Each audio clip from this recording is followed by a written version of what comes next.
নমস্কাৰ প্ৰিয় দৰ্শক, আপোনালোকে চাবলৈ আৰম্ভ কৰিছে অনুৰোধ অসম।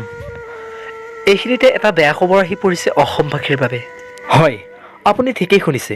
যিটো খবৰ শুনাৰ পিছত হয়তো আপোনাৰ বুকু কঁপি উঠিব। কিয়নো অসমৰ এজন জনপ্ৰিয় অভিনেতা, আমাৰ সকলোৰে চিনাকি মুখ এখন তথা বেহাৰবাৰী আউটপোষ্টৰ কে বেহাৰবাৰী আউটপোষ্টৰ কেক বাৰু কোনে চিনি নাপায়।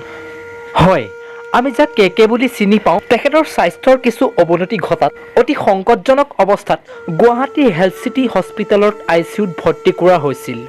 ডাক্তৰে জনোৱা অনুসৰি তেখেতৰ স্বাস্থ্য বৰ্তমান সংকটজনক অৱস্থাত। তেখেতৰ শৰীৰত উচ্চ ৰক্তচাপৰ বাবে ষ্ট্ৰক হৈছে বুলি ডাক্তৰে জানিবলৈ দিছে।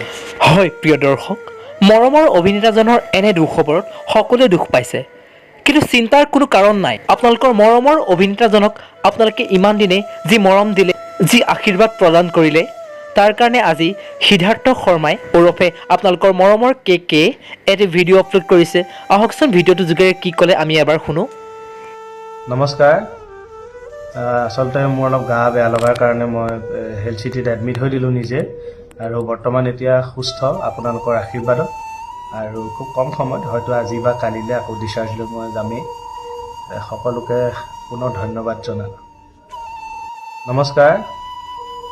আচলতে মোৰ অলপ গা বেয়া লগাৰ কাৰণে মই হেল্থ চিটিত এডমিট হৈ দিলোঁ নিজে, আৰু বৰ্তমান এতিয়া সুস্থ আপোনালোকৰ আশীৰ্বাদত, আৰু খুব কম সময়ত হয়তো আজি বা কালিলৈ আকৌ ডিচাৰ্জ লৈ মই যামেই। সকলোকে পুনৰ ধন্যবাদ জনালোঁ। নমস্কাৰ।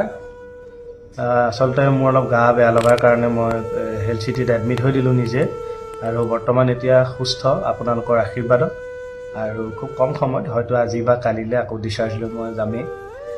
সকলোকে পুনৰ ধন্যবাদ জনালোঁ।